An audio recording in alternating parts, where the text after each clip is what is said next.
shira ijoollee Suud Arabiyaa irratti deemaa jiru daawwa. Dhiifama mootummaan biyya kanaaf godheef takka jedha. Lammata ammoo hedduu itti dhufa 8,000 olii itti dhufa.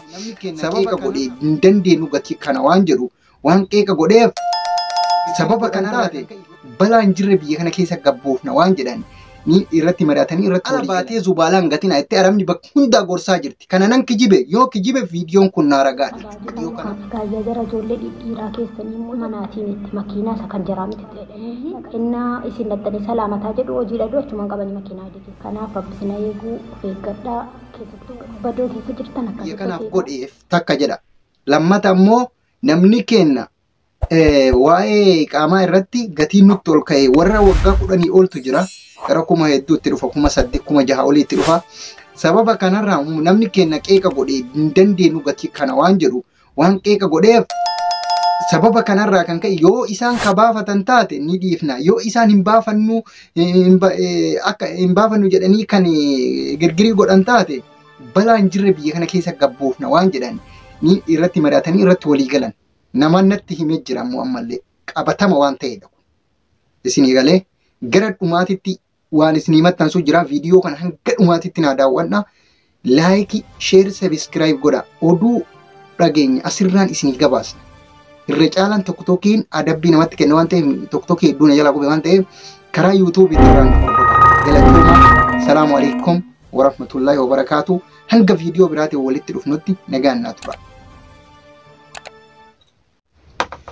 Yooyaa ashama assalamu alaikum warahmatullahi wabarakatuh. Yooyaa isiniin jenne hordoftoota DDO miidiyaatiif warri DDO miidiyaatiif daawwataa jirtan ammallee nu faana jiraadhaa isiniin jenna. Warri daawwatiin ammoo kottaa garanaa isiniin jenna.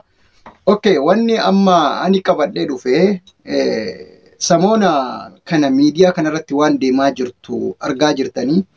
Shirri ijoollee Suud Arabiyaatti xaxamaa jiru ammallee bifa haarawaan dhufee jira. Shirri ijoollee Suud Arabiyaa kan dhalaatii fi kan dhiiratitti amma yeroo ammaa as ba'e kun waan baay'ee nama yaaddessuudha.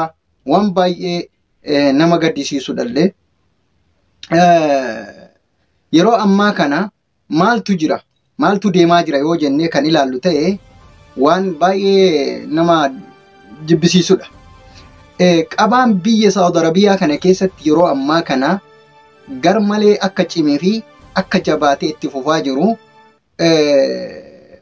irra geenyee jirra. Sababni kun maali? Sababni kun kan ka'eef maali? Sababa paaspoortii ijoollee Itoophiyaa kan dhalaaf yeroo ammaa paaspoortii fi iqaamaa Saudi Arabiyaan baaftee irratti wal qabatee sababa kanarraa kan ka'e namoonni hedduun qeeqa irratti kaasanii qeeqa jajjaba irratti kaasanii paaspoortiin akkamitti gatii kana ta'a iqaamaan akkamitti akkana nurratti ta'a jedhanii mallaqa hanga naga'u eessaa fuuna nu himiskiina mana arabaa dalaynee jiraanna kanaafuu eessaa finna ka jedhan qeeqni garaagaraa kan irratti ka'e akkuma miidiyaa irratti argaa jirtan kana qofaa miti afgaafiin baay'eedha. Kanaafuu gaafii kanaan wal qabatee shira akkamtu deema? Shira akkamtu dhufee jira yoo jennee kan ilaallu ta'e shirri yeroo ammaa gubbarraa gad dhufe eenyu fide shira kana? Uummata biyya kanaati moo uummata biyya biraati?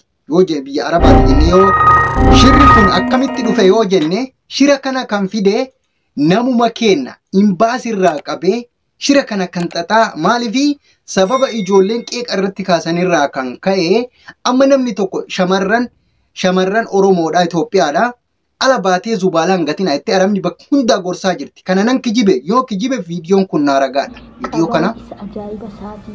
kana qofaa miti kana daawwadhaa gaayyaa jara ijoollee dhiiraa keessanii immoo jette makiinaa manaatiin itti makiinaa isa kan jaraa miti ta'e dhaqanii hojiin barbaadadhanii innaa isin dattanii salaamataa jedhu hojii dhadhu achumaan qabanii makiinaa adii keessa buusuu jedhanii.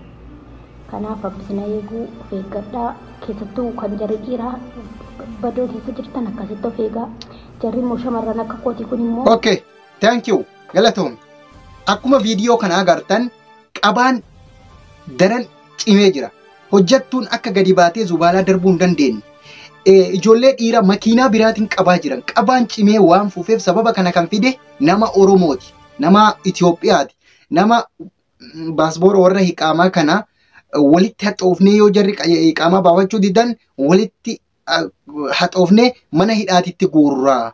waan jedhu irraa kan dhufe imbaasii irraa qabee imbaasii Oromoodha namni akkana godhe Itoophiyaadha namni akkana godhaa jiru Amaaraa miti Amaaraa fi Tigree fi sabni biraa akka malee walii tumsaa jira namni keenya immoo akka malee walitti yaadaa jira namni keenya siddiidha musiibadha waanyoodha si waanya namni keenya yoo ati dalagatte si waanya yoo ati tujjaaramte si waanya yoo ati qabeenya godhatte si waanya baay'ee si gaddisiisa kan nama keenyaa kun wajjin jiraachuulleen si dhiba jiinsi osoo namaa taate jiinsiyaa nama keenyarraa jijjiiratuun gaariidha maaliif hojii yeroo ammaa ijoollee amma iqaaman dhiifamni godhameef irraa kan qabe wanti dhagaamaa jiru waan baay'ee si jibbisiisu waan baay'ee si dabbaruudha kanarraa kan ka'e nama jibbisiisa